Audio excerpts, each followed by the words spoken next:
പരിശുദ്ധാത്മാവ് ഒരു വ്യക്തിയിലേക്ക് വന്ന് നടത്തുന്ന പ്രവർത്തനങ്ങളിലൂടെയാണ് സ്വർഗീയ അനുഭവങ്ങൾ നമുക്ക് കിട്ടുന്നത്. ഭൂമിയിലും മരണശേഷവും സ്വർഗത്തിലേക്ക് നമ്മളെ നയിക്കുന്നതും കൂട്ടിക്കൊണ്ടു പോകുന്നതും ഈ ദൈവാത്മാവാണ്. അതുകൊണ്ട് തന്നെ ഈ ഭൂമിയിലെ പരിശുദ്ധാത്മാവിൻ്റെ പ്രവർത്തനങ്ങളെക്കുറിച്ച് ആഴത്തിൽ മനസ്സിലാക്കുകയും പരിചയപ്പെടുകയും ചെയ്യുമ്പോഴാണ് ആ ആത്മാവിൽ ജീവിക്കുവാനായിട്ട് നമുക്ക് സാധിക്കുന്നത്. യേശുക്രിസ്തു പരിശുദ്ധാത്മാവിനെക്കുറിച്ച് വളരെ ബഹുമാനത്തോടു കൂടിയാണ് സംസാരിച്ചിട്ടുള്ളത്. പരിശുദ്ധാത്മാവിനെ വേദനിപ്പിക്കരുത്, പരിശുദ്ധാത്മാവിനെതിരായി പാപം ചെയ്യരുത് തുടങ്ങിയ കാര്യങ്ങളൊക്കെ പരിശുദ്ധാത്മാവ് വരുമ്പോൾ നിങ്ങളെ ശക്തിപ്പെടുത്തും തുടങ്ങി പരിശുദ്ധാത്മാവിനെക്കുറിച്ച് വളരെ റെസ്പെക്റ്റോടുകൂടി നമ്മളോട് യേശു സംസാരിക്കുന്നത് കാണാൻ സാധിക്കും. അതുകൊണ്ട് തന്നെ ഇന്ന് സത്യത്തിൽ പ്രിയമുള്ളവരെ, ഈ പറഞ്ഞ് ഈ പരിശുദ്ധാത്മാവെന്ന് പറയുന്ന ആ ദൈവത്തിൻ്റെ നാമം ഇന്ന് പലപ്പോഴും പലരും ദുഷിപ്പിക്കാനായിട്ട് തുടങ്ങിയിട്ടുണ്ട്. അതുകൊണ്ട് നിങ്ങൾ പരിശുദ്ധാത്മാവാം ദൈവം എന്ന് പറഞ്ഞാൽ വളരെ റെസ്പെക്റ്റോടുകൂടി നമ്മൾ ആ വാക്കിനെ മാത്രമല്ല അവൻ്റെ സാന്നിധ്യത്തെ തിരിച്ചറിയണം. അതാണ് എനിക്ക് നിങ്ങളോട് പറയാനുള്ളത്. ഇനി നമുക്ക് പരിശുദ്ധാത്മാവിലൂടെയുള്ള ദൈവരാജ്യ സംസ്ഥാപനത്തെക്കുറിച്ച് നമുക്ക് കുറച്ച് നേരം ചിന്തിക്കാം. അപ്പോസ്തല പ്രവൃത്തികൾ 1-ാം അധ്യായത്തിൽ 8-ാമത്തെ വചനം നമ്മൾ വായിക്കുമ്പോൾ ഇതാണ് നമ്മൾ കാണുന്നത്. പശ്ചാത്തലം ഇതാണ്: യേശു ക്രിസ്തു ഉയർത്തെഴുന്നേറ്റ ശേഷം സ്വർഗാരോഹണം ചെയ്യുന്നതിന് മുമ്പുള്ള 40 ദിവസം ശിഷ്യന്മാരുടെ ഇടയിൽ പ്രത്യക്ഷപ്പെട്ട് ഈ ഒരു ധ്യാനം നടത്തിക്കൊണ്ടിരുന്നു. ഇങ്ങനെ ചെറിയ ധ്യാനം പോലെ ഇങ്ങനെ പഠിപ്പിച്ചുകൊണ്ടിരിക്കുകയാണ്, ശിഷ്യന്മാരെ പഠിപ്പിച്ചുകൊണ്ടിരുന്നു. അങ്ങനെ പഠനമൊക്കെ കഴിഞ്ഞു. പക്ഷേ ആ പഠനം നമുക്കറിയാം, പഠനം പലപ്പോഴും കാര്യം പഠിക്കും, പക്ഷേ പ്രാക്ടിക്കലി വരുമ്പോൾ കാര്യം നടക്കുകയില്ല. ഉദാഹരണത്തിന്, പുകവലി ആരോഗ്യത്തിന് ഹാനികരമെന്ന് എല്ലാവരും പഠിക്കാൻ വേണ്ടിയാണ് സിഗരറ്റ് വലിക്കുന്നിടത്തെല്ലാം. സിനിമയിൽ ഇപ്പോൾ ഒരാൾ സിഗരറ്റ് വലിച്ചാൽ അടിയിൽ എഴുതി കാണിക്കും പുകവലി ആരോഗ്യത്തിന് ഹാനികരം. സിഗരറ്റ് പാക്കറ്റ് മേടിച്ചാൽ എഴുതി വെക്കും ആരോഗ്യത്തിന് ഹാനികരം. പഠിച്ച കാര്യമാണ്, പഠിപ്പിച്ച കാര്യമാണ്, പക്ഷേ പ്രാക്ടിക്കലി ചെയ്യാൻ പറ്റുന്നില്ല. ഇതുപോലെ അപ്പോസ്തലന്മാർ എല്ലാ കാര്യങ്ങളും യേശുവിനെ കണ്ടു, കേട്ടു, മനസ്സിലാക്കി, പഠിച്ചു. പക്ഷേ അവരുടെ ജീവിതത്തിലേക്ക് വന്നപ്പോൾ അവർക്ക് യേശു പറഞ്ഞതൊന്നും പാലിക്കാൻ പറ്റുന്നില്ല എന്ന സത്യം അവർ തിരിച്ചറിയാൻ തുടങ്ങി. ഏറ്റവും വലിയ തകർച്ച അവർക്ക് സംഭവിച്ചത്, പ്രിയമുള്ളവരെ, അവർക്കൊന്നും പറ്റുകയില്ല എന്ന് അവരുടെ അഹങ്കാരം താഴെ വെച്ച ഒരു സമയമുണ്ട്. യേശുവിൻ്റെ പീഡാസഹനത്തിൻ്റെയും കുരിശുമരണത്തിൻ്റെയും സമയം. അതുവരെ അവർ ചിന്തിച്ചുകൊണ്ടിരുന്നത് വലിയ കുഴപ്പമില്ലാതെ ഇങ്ങനെ പൊക്കോളുമെന്നാണ്. പീഡാസഹനത്തിൻ്റെയും കുരിശുമരണത്തിൻ്റെയും സമയത്ത് യേശുവിനെ തള്ളിപ്പറയുകയും ഇട്ടിട്ടോടുകയും ചെയ്തപ്പോഴാണ് അവർ തിരിച്ചറിഞ്ഞത് ഞങ്ങൾ യഥാർത്ഥ ഒരു ശിഷ്യൻ അല്ല. നമ്മുടെയൊക്കെ ജീവിതത്തിൽ ഇതുപോലെ തന്നെ, നിങ്ങൾ ആരും വിചാരിക്കുന്ന പോലെയല്ല. നിങ്ങളുടെ ജീവിതത്തിൽ പ്രിയമുള്ളവരെ, ഇതുപോലത്തെ ഒരു മനുഷ്യായുസിൽ കഷ്ടതയുടെയും പ്രയാസത്തിൻ്റെയും വേദനയുടെയും ക്രൂശിക്കപ്പെടുന്നതിൻ്റെയും നിന്ദിക്കപ്പെടുന്നതിൻ്റെയും മറ്റുള്ളവരാൽ ദുഷിക്കപ്പെടുന്നതിൻ്റെ അവസരം ഉണ്ടാകാതെ നിങ്ങൾ ഈ ഭൂമിയിൽ നിന്ന് പോവുകയില്ല. 100% ഉറപ്പ്. അത് ചിലപ്പോൾ ചെറുപ്പത്തിലായിരിക്കാം വരുന്നത്, ചിലപ്പോൾ ചില പ്രായമായി യൗവനത്തിലായിരിക്കാം. ഇതൊന്നുമില്ലെങ്കിൽ പ്രായമായി കഴിഞ്ഞാൽ, അല്ലെങ്കിൽ ചിലപ്പോൾ മരിക്കാൻ പോകുന്നതിന് മുമ്പായിരിക്കും. പീഡാസഹനത്തിൻ്റെയും ക്രൂശുമരണത്തിൻ്റെയും അനുഭവത്തിലൂടെ കടന്നു പോയാൽ മാത്രമേ ഉയർപ്പിൻ്റെ അനുഭവം സ്വീകരിക്കാൻ പറ്റത്തുള്ളൂ. അതുകൊണ്ട് എല്ലാവർക്കും ഇത് വെച്ചിട്ടുണ്ട്, പേടിക്കാനൊന്നുമില്ല. ധ്യാനം കൂടിയെന്ന് വിചാരിച്ചത് മാറിപ്പോകത്തില്ല. ധ്യാനം കൂടിയാൽ ഇതിനെ അതിജീവിക്കാനുള്ള ശക്തി കിട്ടും. നേരത്തെ ഇതൊക്കെ പഠിച്ചു വച്ചിരിക്കുന്നതുകൊണ്ട് ഇത് മറ്റേതായിരുന്നല്ലോ, പീഡാസഹനാണല്ലോ എന്ന് ഓർക്കും, അത്രയേ ഉള്ളൂ. അപ്പോൾ അപ്പോസ്തലന്മാർക്കും ഈ അനുഭവം വന്നു, പിതാക്കന്മാർക്കും ഈ അനുഭവം വന്നു, എല്ലാവർക്കും വരും.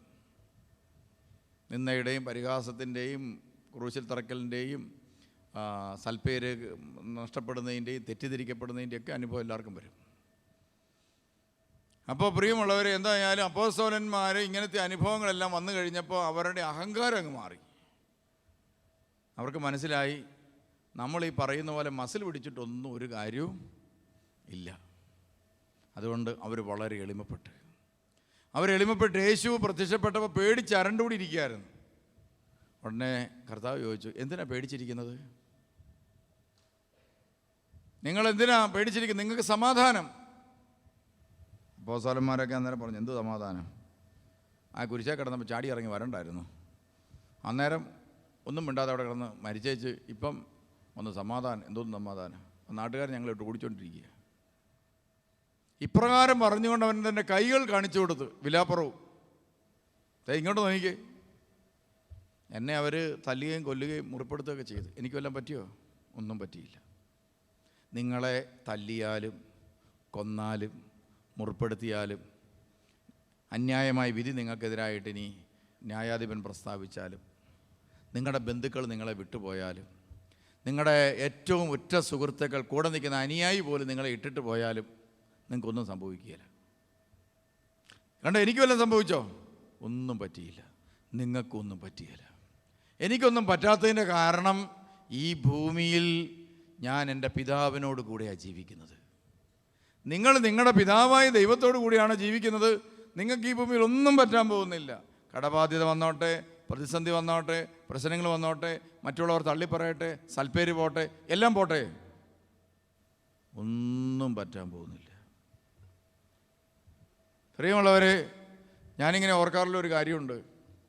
ഞാനിങ്ങനെ ഈ ധ്യാനമൊക്കെ തുടങ്ങിയപ്പോൾ നമ്മൾ മൂലം മറ്റുള്ളവർക്കൊരു എതിർസാക്ഷി ഉണ്ടാകരുതെന്ന് ഒത്തിരി ചിന്തിച്ചിരുന്ന ആളാണ്. അതുകൊണ്ട് സൽപ്പേര് പോകാതിരിക്കാനുള്ള എല്ലാ കാര്യവും ഞാൻ മുൻകരുതലായിട്ട് എടുക്കുമായിരുന്നു. എല്ലാ കാര്യത്തിനും വളരെ മുൻകരുതലെടുത്ത് ഇങ്ങനെ പോയിക്കൊണ്ടിരിക്കുകയാണ്. സൽപ്പേരൊന്നും പോകരുത്.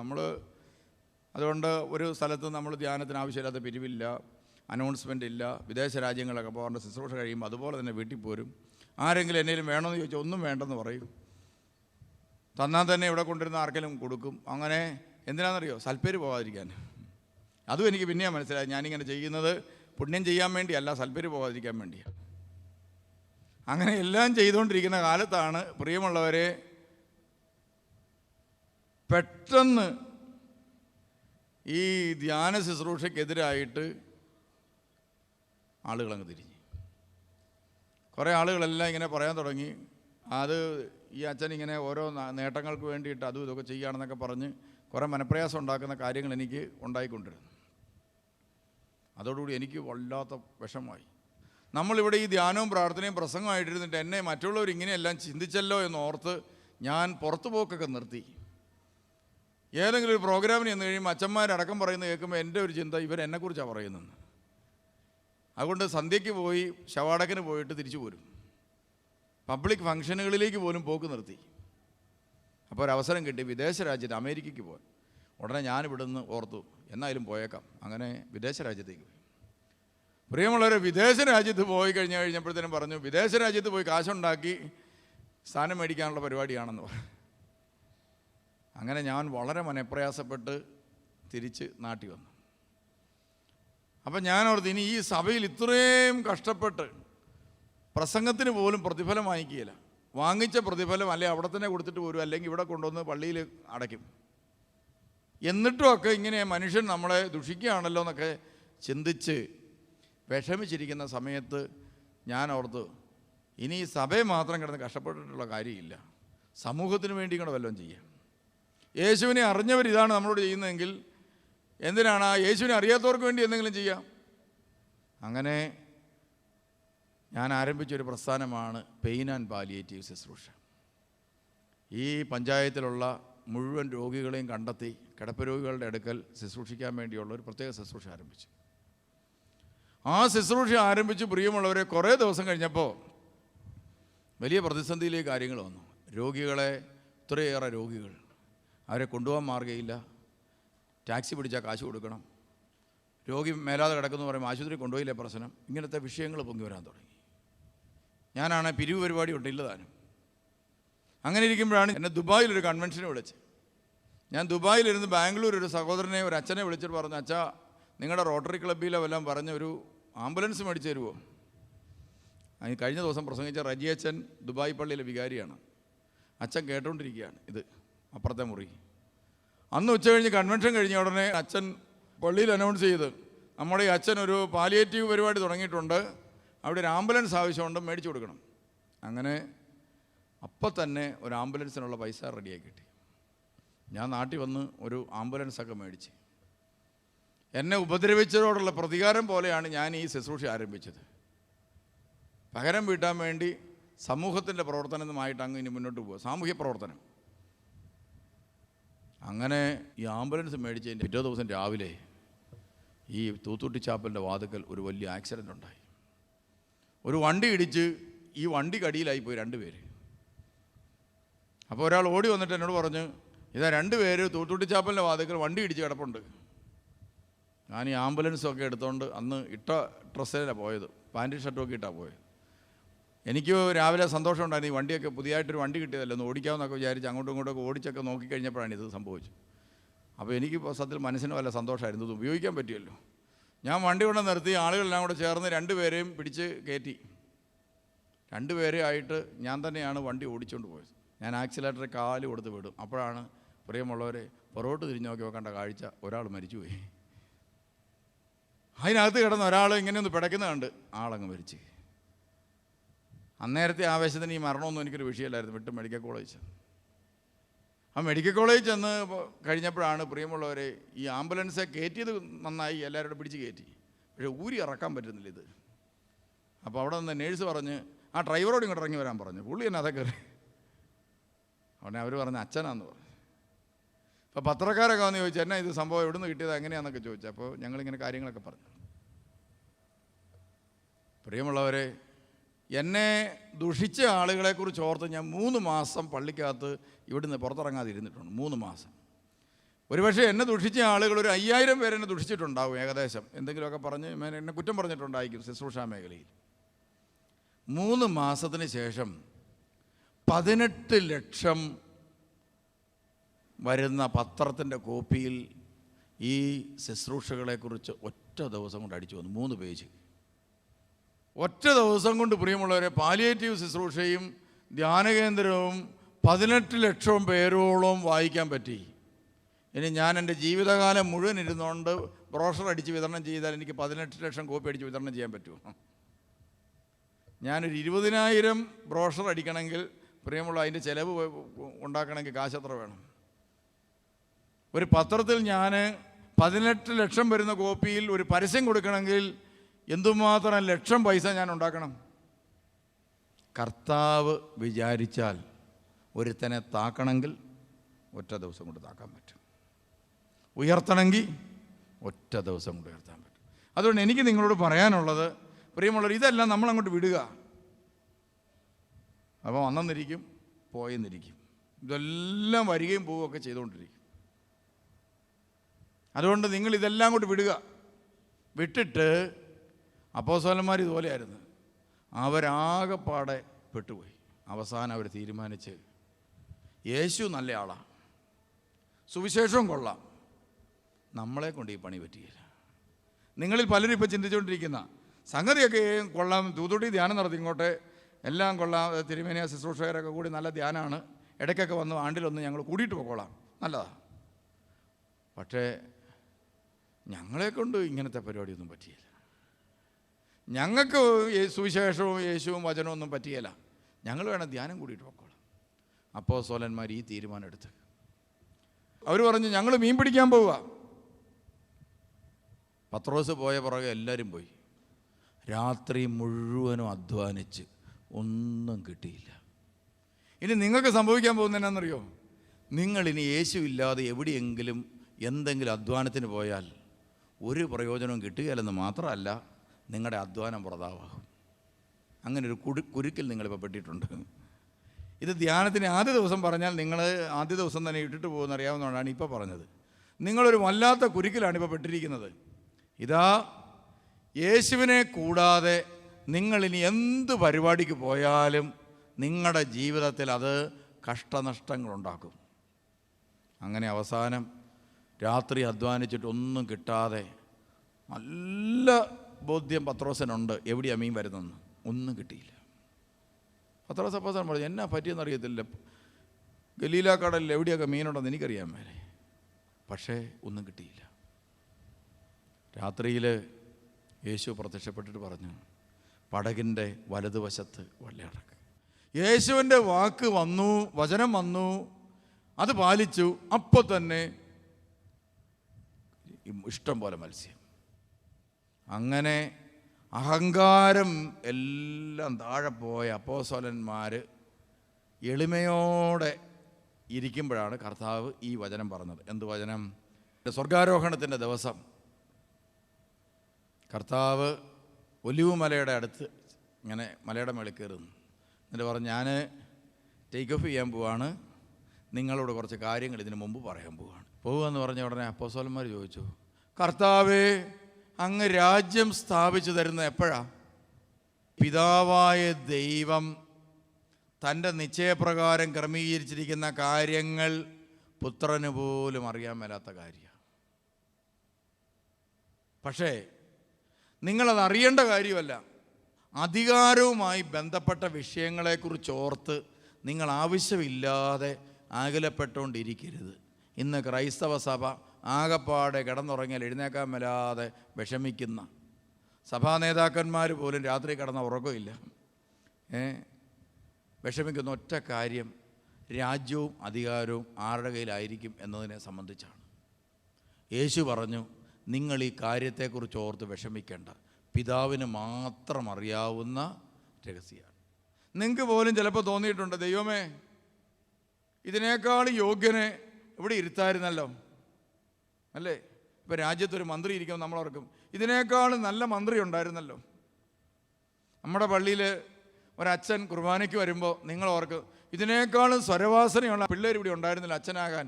എന്നിട്ട് എന്താ ഇദ്ദേഹത്തെ അച്ഛനാക്കിയത്? അത് ദൈവത്തിൻ്റെ തിരഞ്ഞെടുപ്പാണ്. ഞാൻ തന്നെ ദൈവത്തോട് ചോദിച്ചിട്ടുണ്ട്, എന്നേക്കാൾ എത്രയോ നല്ല മനുഷ്യരെ ഞാൻ കണ്ടിട്ടുണ്ട്. സത്യത്തിൽ അങ്ങനെ ഒരാളെ ആക്കിയിരുന്നെങ്കിൽ ഞാൻ അവരുടെ എങ്ങാനും കീഴിൽ ശുശ്രൂഷ ചെയ്തോളായിരുന്നു മര്യാദയ്ക്ക്. ഇത് ഈ വലിയ കാര്യങ്ങൾ ചുമന്നുകൊണ്ട് പോകാമെന്ന് പറയുന്നത് വളരെ പ്രയാസമാണ്. ഇതൊക്കെ തമ്പുരാൻ്റെ ഒരു പദ്ധതി എന്നുള്ളതേ ഉള്ളൂ. അപ്പോൾ ഇങ്ങനെയൊക്കെ പറഞ്ഞപ്പോൾ അപ്പോസ്തലന്മാർ വിഷമിച്ചു വന്നു. അപ്പോൾ അപ്പോസ്തലന്മാർ പറഞ്ഞു, നിങ്ങൾ വിഷമിക്കേണ്ട, ഞാനൊരു കാര്യം പറയാം, നിങ്ങൾ അധികാരത്തെക്കുറിച്ച് ഓർത്ത് ഭാരപ്പെടേണ്ട.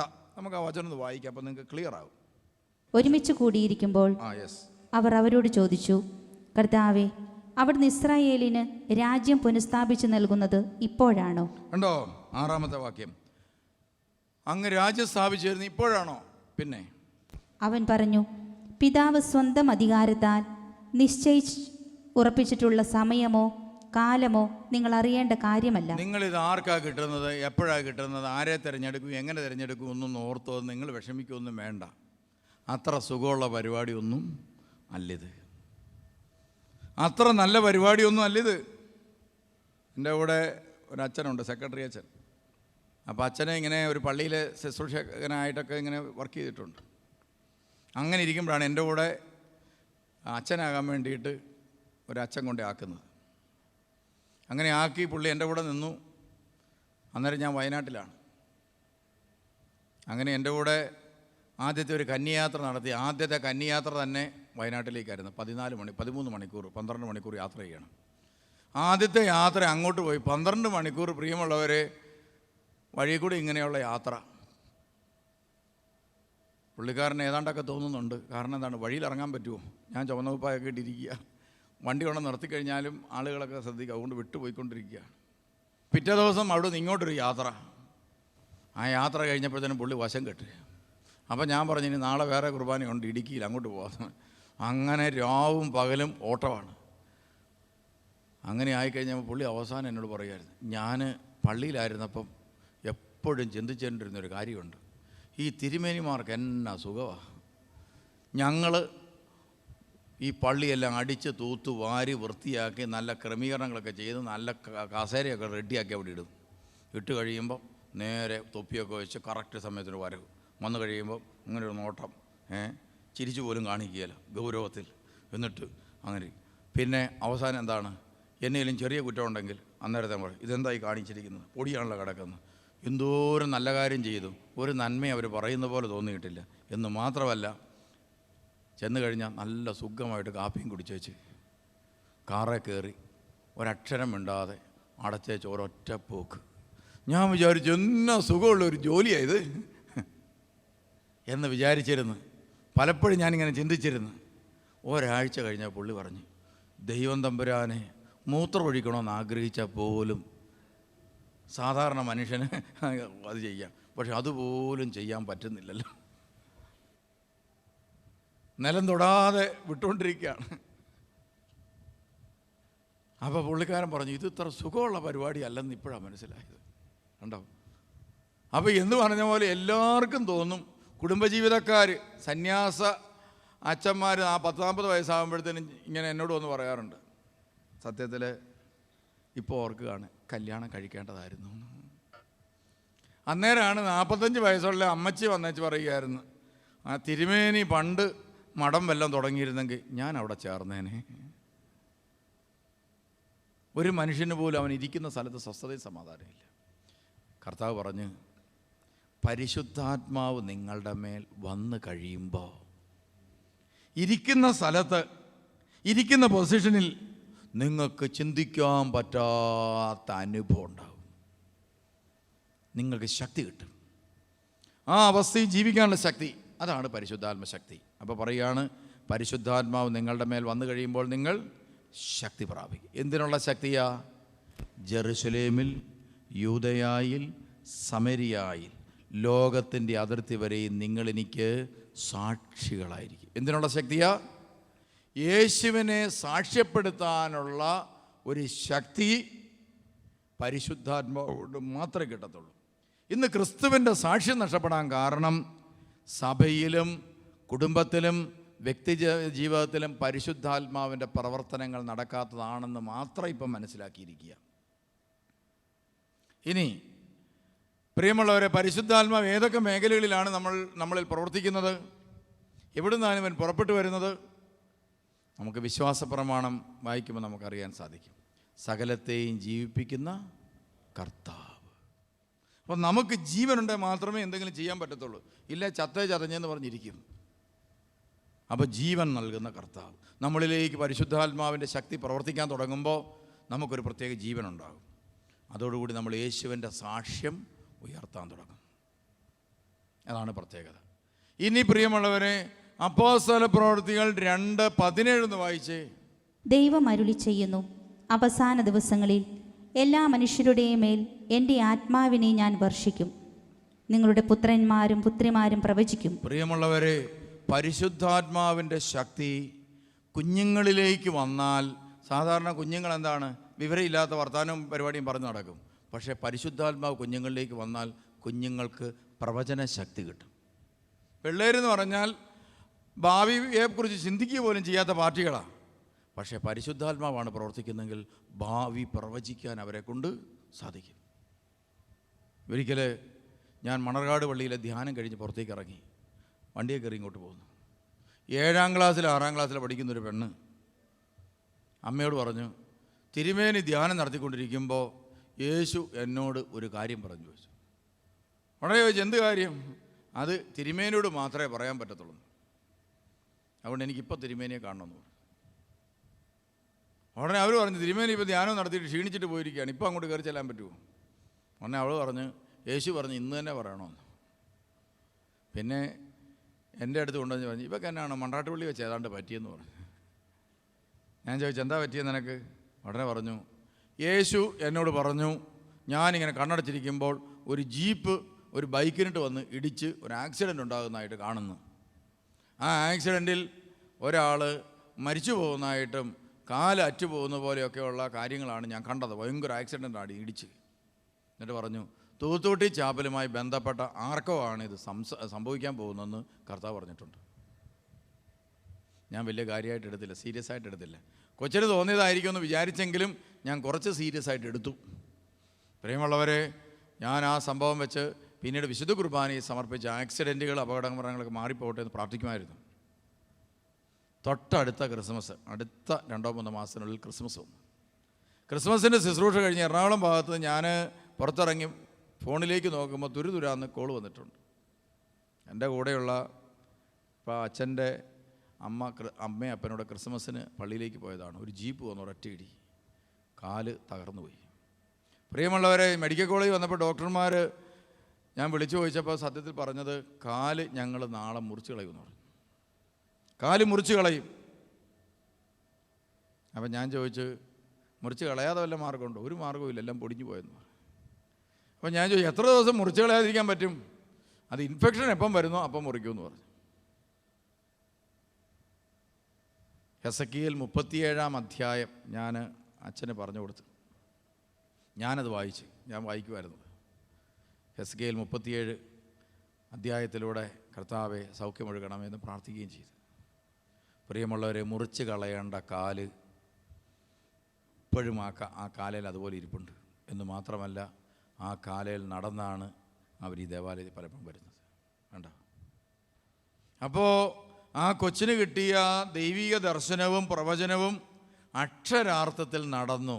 പരിശുദ്ധാത്മാവ് ആ കുഞ്ഞിൻ്റെ മേൽ ആവസിച്ചത് കൊണ്ടാണ് ആ കുട്ടിക്ക് അങ്ങനെ കിട്ടിയത്.